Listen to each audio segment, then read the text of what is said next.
Chers frères et sœurs, chers amis, je vous souhaite le bonjour. J'ai réfléchi plus d'une fois, prié, partagé avec certaines personnes intègres, en tout cas sans parti pris, c'est-à-dire de fan club, qui n'ont pas peur de dire au prêtre que je suis, ce qu'elles pensent en toute sagesse, respect, honnêteté, en tout cas sans faux semblant, sans peur de blesser en tout cas mon ego qui a certainement encore besoin d'être rabaissé. Donc je vous disais, j'ai réfléchi avant de prendre la parole et je demande pardon, miséricorde à ceux et celles qui pourraient mal interpréter mon propos. Mais je le fais en toute humilité. Je n'ai ni chaire de théologie, je ne me prends ni pour un évêque, ni ne souhaite l'être. Je suis juste un simple pasteur à l'image du curé d'Ars, avec la seule science de la grâce, en tout cas de mon baptême, renouvelé à ma confirmation, et cette configuration, en tout cas au Christ, bon pasteur, à travers l'ordination sacerdotale.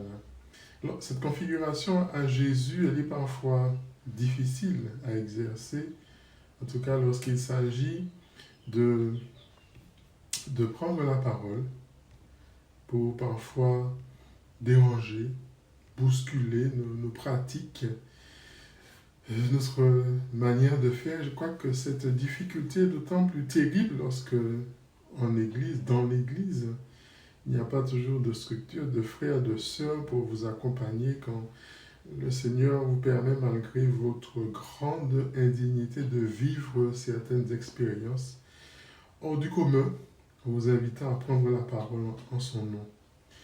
Souvent, pour ne pas dire toujours, on enterre, on enfouit le trésor au fond de la terre de notre cœur, parce que prendre des coups, recevoir des crachats, de la parole malheureuse, de l'accusation de crise de folie mystique, ce n'est pas forcément agréable. Et je ne souhaite à personne, ce qui m'arrive parfois d'éprouver, en tout cas dans ma chair, entre ce déchirement abyssal de faire la volonté de Dieu en osant affirmer de tout mon cœur, de toute mon âme, de toute ma force, de tout mon esprit, ce qu'il me dit, et en même temps de vouloir vivre de ce respect humain, pour ne pas faire de vagues, pour ne pas ternir en tout cas sa réputation.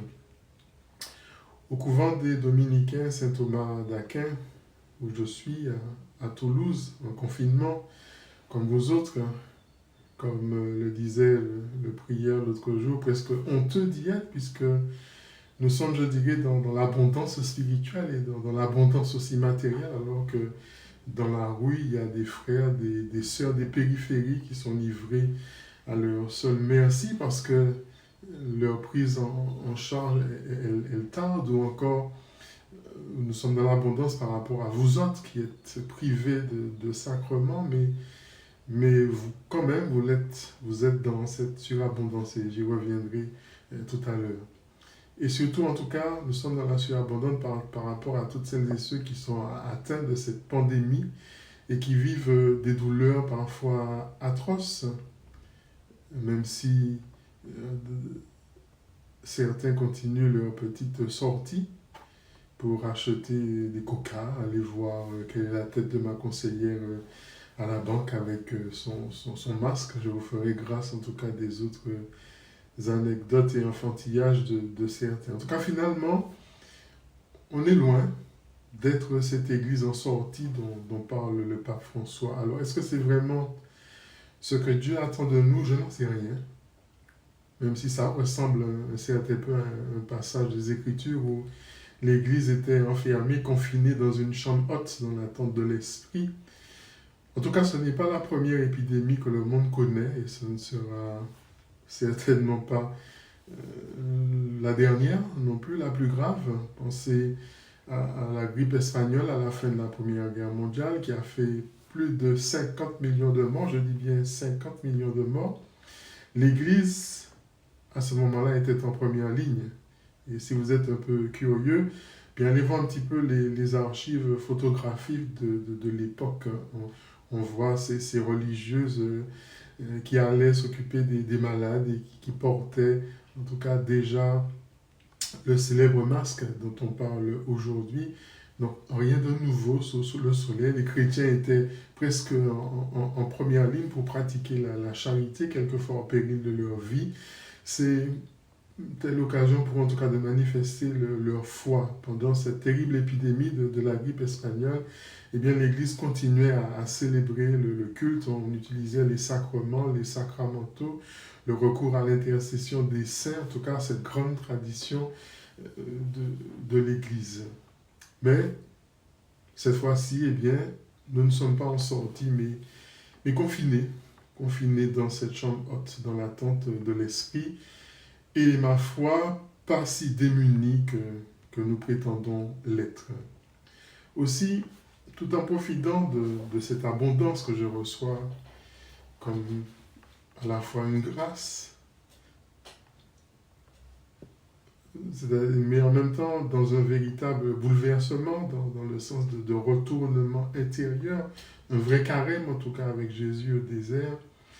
Je n'ai vraiment rien d'autre à faire dans mon quotidien à part une petite tâche à l'hôtellerie du couvent, ce qui permet aux frères qui s'en occupent habituellement de vaquer à d'autres occupations. Quelques exercices physiques dans le jardin dont vous voyez les arbres en arrière-fond. Le jardin, en tout cas, qui fait bien la grandeur d'un stade d'entraînement de foot. Donc, je n'ai rien d'autre à faire que de rester dans la contemplation, cette contemplation de la croix qui a à l'autel ici au couvent, de l'adoration qui est célébrée l'après-midi, de ces 3 offices de la journée, et bien sûr du saint sacrifice de la messe qui a lieu au milieu du jour, et puis à la bibliothèque. En tout cas, dans ces lieux-là, me laisser transpercer par le Verbe, par cette parole de Dieu, et qui met en moi comme une déchirure en plein cœur pour accueillir ce cri qui est celui de notre Dieu encore aujourd'hui. En tout cas, sa douleur de nous voir tout de même, malgré ce temps qui aurait dû en quelque part nous dépouiller véritablement, eh bien, nous voir quand même accrochés à nos habitudes. Chacune de ces rencontres que je vis ici avec lui me donne de regarder dans son regard le monde un peu tel qu'il le voit, malgré mes réticences, malgré ma lutte un peu comme Jacob au gué du Yabok, d'entendre son injonction à parler, à vous partager ce qu'il voudrait dire, en tout cas à son peuple. Alors, un regard, même s'il est plongé dans le regard de Dieu, c'est aussi un point de vue, me direz-vous. Et chacun sait que la vue n'est pas infaillible. On peut se mettre le doigt dans l'œil, et l'évangile de l'aveugle-né nous montrait hier que celui qui veut voir par lui-même et qui ne veut pas avoir besoin de Jésus, celui-là s'aveugle. Il se plonge plus profondément dans le mensonge, alors que le Seigneur m'en préserve et que je sois anathème si je dis faux ou si je laisse transparaître dans ce que j'ai à vous partager mon propre ego par rapport à ce qu'il m'a donné de me laisser toucher au cœur. Alors venons-en aux faits. Face au ravage de cette pandémie, de ce coronavirus, plusieurs évêques, prêtres ont décidé de bénir leur ville. Et si le geste est fort, spirituellement, aussi spirituellement en même temps symboliquement, c'est aussi un signe en tout cas réconfortant, envoyé aux croyants que vous êtes qui ne peuvent plus assister à la messe. Et c'est vrai que les bénédictions font partie de la vie de l'Église, elles sont un appel des bienfaits de Dieu. Bénir, c'est dire du bien, et cela dans les temps de joie, comme dans les temps de peine, comme dans les temps d'épreuve. Alors, que demande l'Église à l'occasion de ces prières? Mais demande à Dieu, bien sûr, de repousser ces maladies qui nous attaquent, si nous en sommes atteints, que nous puissions les vaincre. Et si c'est l'heure de la mort, eh bien que l'on puisse s'y préparer. Mais elle ne demande pas que cela. L'Église, en tout cas, demande aussi la lumière de Dieu. Elle demande qu'à l'occasion, en tout cas, de ces événements qui sont déjà un petit peu particuliers, qui sont souvent cause de désordre social, que le chrétien puisse manifester sa foi, que le chrétien puisse manifester sa vertu, qui est quelquefois mise à l'épreuve, manque de confiance, égoïsme, manque de chasteté. On l'a vu à travers ces scènes qui nous ont marqués, peut-être choqués pour certaines. Elle demande aussi d'assister tous ceux qui, spécialement parmi les chrétiens, vont accomplir dans ces moments plus difficiles leur devoir d'État, d'une manière chrétienne. Je pense spécialement aux médecins, aux infirmiers, en tout cas à tous ceux qui s'occupent des malades, parce que cela a toujours été une des missions de l'Église, de se pencher sur ceux qui souffrent et sur les malades.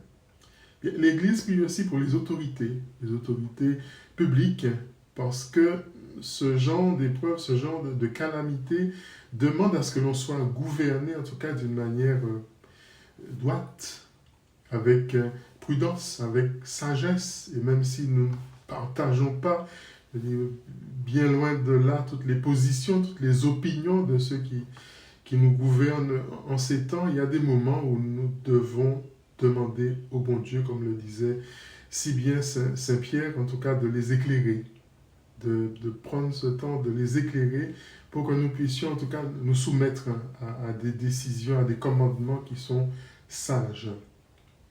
Alors, après ces processions et depuis notre temps de confinement, il s'est présenté à nous une palette de propositions spirituelles allant du saint-sacrifice de la messe dans le nouveau comme dans l'ancien rite, celle du pape en passant par celle des évêques, de celle de certains prêtres, dans toutes les langues, races et nations. C'est la joie en tout cas de la catholicité qui semble s'exprimer, des adorations à toute heure du jour, par YouTube Live, par Facebook Live, des neuvaines aussi nombreuses que diverses, des partages de messages parfois douteux, de prophéties d'une telle, de chaînes de prière, en veux-tu, en voilà. En présentant tout cela au Seigneur, au fil des jours, je m'interrogeais en lui demandant, mais est-ce vraiment ce que tu attends de nous seulement en ces temps troublés? D'un consumérisme mondain, d'où Dieu nous a tirés pour un temps, eh bien ne sommes-nous pas tombés dans une espèce de consumérisme spirituel, orchestré d'ailleurs par nos prêtres, qui pourtant nous plaignons à longueur d'année que les fidèles sont des consommateurs de spirituel et notre premier réflexe est de démultiplier par le biais du numérique, ce que je vous ai détaillé un peu de manière succincte parce que il y en a par milliers et par milliers. Alors certes, toutes ces propositions, elles sont louables, elles sont bienvenues, et n'allez pas dire ce que je prétends le contraire, ce serait faire parjure à la grâce du sacerdoce que j'ai reçu. Tout cela est même légitime parce que nous sommes ordonnés justement à votre service et devons assurer notre service par devers vous, même en temps de crise. Mais est-ce simplement diffusé par le biais prodigieux, en tout cas, de ces moyens de la planète? Est-ce que c'est simplement cela? Alors, je ne suis pas dans chaque famille pour savoir ce qui se vit et comment ces propositions sont utilisées. Est-ce comme une aide pour le ressourcement ou bien simplement dans la poursuite de ce consumérisme que nous faisons durant toute l'année liturgique? Alors vous me direz qu'il ne faut certes pas généraliser, mais le Seigneur m'a interpellé là-dessus et il me semble qu'il y a un raz-de-marée qui est en train de s'étendre, où cette espèce de soif de religieux, de sacré, de ritualisation, en ce temps d'épreuve, l'emporte peut-être sur la vraie rencontre avec Jésus, et surtout avec ceux avec lesquels Dieu nous a placés en confinement. Dieu nous a sortis d'un consumérisme planétaire en tout genre pour nous mettre je dirais, à l'écart un certain temps, peut-être pour repenser d'ailleurs notre manière de pratiquer, même de célébrer. En moins de 2 jours, eh bien, nous avons déjà recréé un panel d'offres spirituelles. Si chaque groupe, chaque personne peut trouver chaque jour sa propre proposition, son propre répertoire, je dirais, exclusif, comment en ce temps d'épreuve manifestons-nous le je crois en l'Église une? Et je vous fais remarquer qu'au début de l'épidémie, le pape a composé en tout cas une prière d'ailleurs contre cette pandémie. Et le lendemain et les jours qui ont suivi, vous avez eu les diocèses qui ont sorti la leur, sans compter les paroisses. Alors c'est vrai que l'Esprit souffle où il veut et dans des dons, dans des langues diverses, mais il y a des fois où l'unité a besoin d'être signifiée de manière unanime. Et je vous ferai remarquer que quand les bras du prophète tombaient, c'était tout le monde qui était venu pour soutenir cette même prière, pour soutenir ses bras. Il y a un membre de ma famille à qui j'ai envoyé le déroulement pour une célébration de la liturgie du 4e dimanche de Carême en famille, qui m'a énuméré la liste des messes qu'il avait la possibilité de suivre en live sur le net. Il y a une amie que j'aime beaucoup qui échangeait sur un groupe WhatsApp l'autre jour en disant mais j'ai eu la joie de participer à la messe en français, en latin, j'ai reçu sa sainteté le pape chez moi, je ne crois pas avoir une opportunité pareille de le voir de si près. Et je ne l'ai pas fait, mais j'avais envie de lui dire, mais parce que je la connais bien, mais tu avais Jésus à côté de toi. Tu avais Jésus juste à côté de toi dans la présence de ton époux, qui est d'ailleurs un époux selon le cœur de Dieu. Donc, pourquoi ne pas avoir célébré une liturgie de la parole en famille? Alors, certains rétorqueront que l'un n'empêche pas l'autre, très certainement. Mais n'est-il pas plus facile, je dirais, d'entrer dans un menu qui est déjà servi à la carte que de se mettre ensemble pour dresser une table, pour préparer ce repas de fête où Dieu vient à notre portée de main, comme d'ailleurs à chaque Eucharistie, parce que votre maison devient l'Église. Votre maison est cette ecclésio-là. Je recevais l'autre jour le témoignage d'un jeune couple qui, après 2 jours de confinement, en était déjà arrivé aux mains. Alors qu'il chemine, alors qu'apparemment tout allait bien et qu'il participe à beaucoup de ces propositions qui sont offertes, mais certainement que le problème qui a causé, je dirais, cette fracture entre eux datait bien avant le confinement. La plaie qu'on n'a pas pris le temps d'ouvrir en couple ou en famille, quand est-ce qu'on le fera? Quand est-ce qu'on le fera? Quand ce jeune couple va-t-il prendre le temps de se devoir de s'asseoir pour, à la lumière de la parole de Dieu, régler la situation? Mais pour cela, encore faudrait-il éteindre nos écrans. Je vous propose, puisque aujourd'hui les téléphones le permettent, de prendre le temps de regarder combien de temps d'écran vous avez vécu la semaine dernière. Certainement, en tout cas, pour de belles choses, de saines choses, et aussi de comptabiliser par la même occasion le nombre de temps que vous avez accordé à vos enfants, à vos ados, à votre époux, à votre épouse qui, 3 points de suspension, vous casse les pieds certainement, parce que je suppose qu'être en confinement, ensemble tous les jours, ça ne doit pas être évident.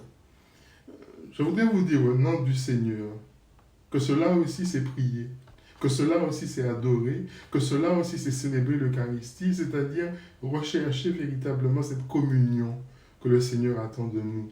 Et est-ce que ce besoin de sécurité, je dirais de raideur identitaire que nous avons vite rattrapé, est-ce que ce ne serait pas autant de symptômes d'une identité fragile? Savons-nous véritablement qui nous sommes?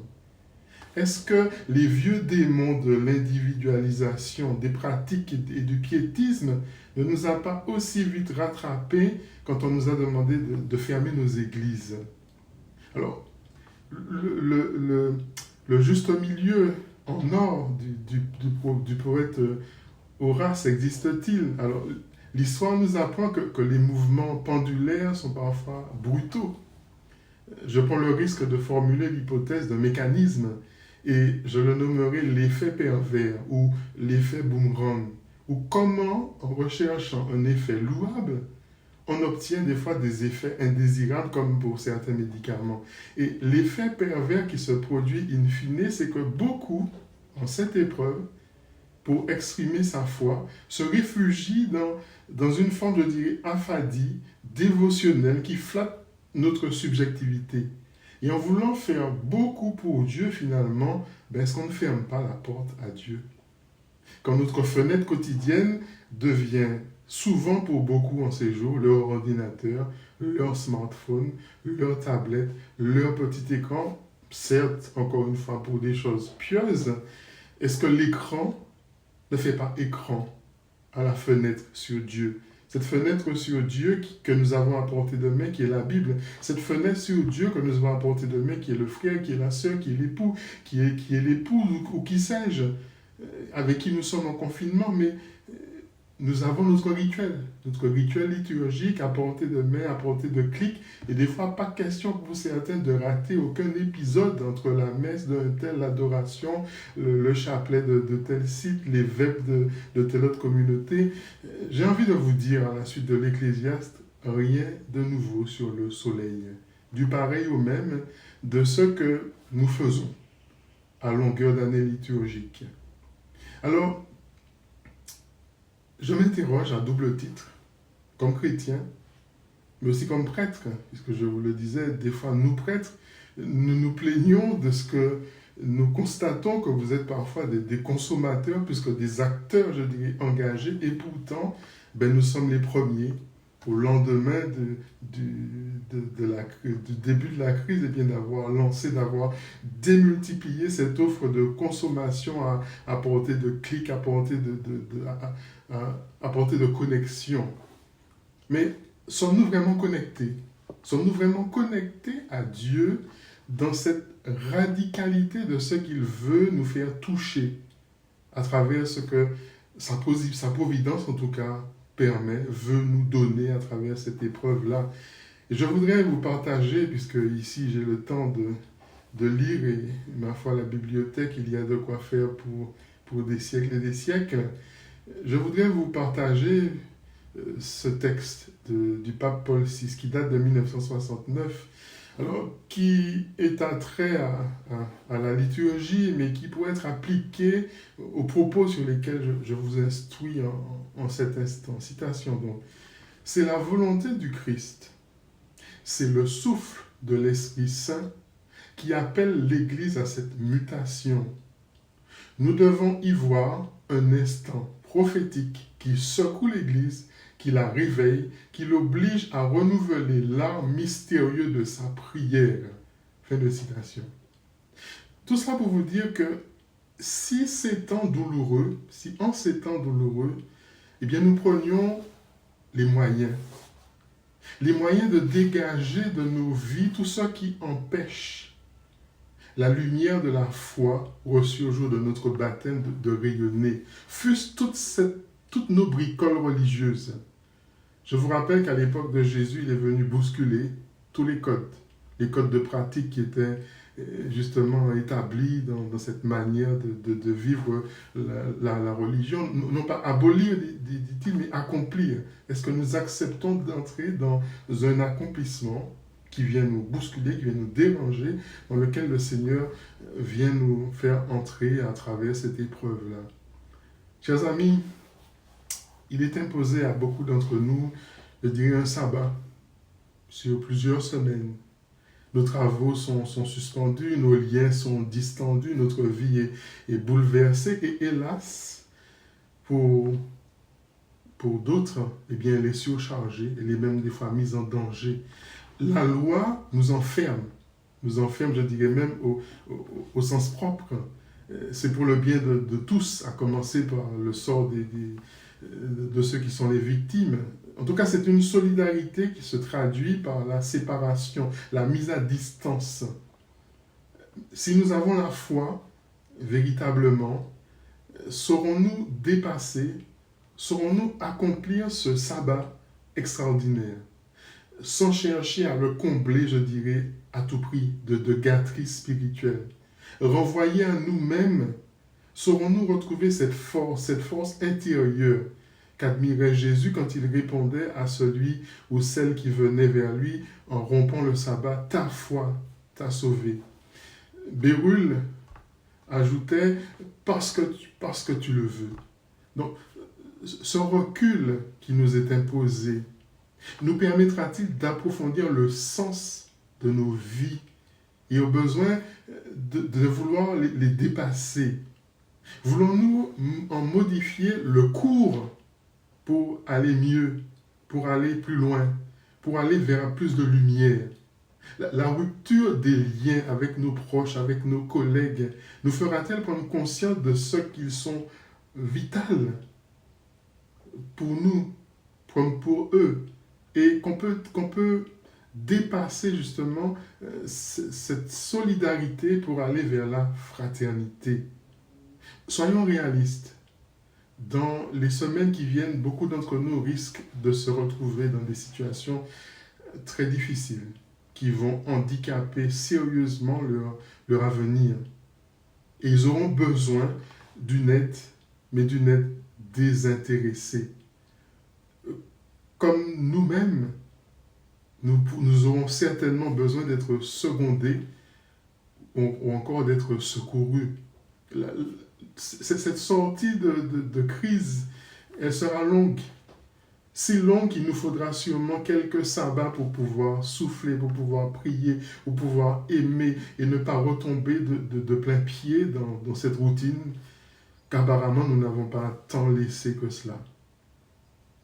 Laissons-nous enlever la boue de nos yeux. Jésus vient frapper à notre porte aujourd'hui. L'Évangile ne cesse de nous déloger de nos certitudes closes, fussent-elles religieuses. Dès leur appel, les premiers disciples demandent à Jésus: mais maître, où demeures-tu? Ils ne demandent pas: qui es-tu? Mais où es-tu? D'où viens-tu? Où vas-tu? Alors, comment connaître Jésus si ce n'est en nous laissant déplacer?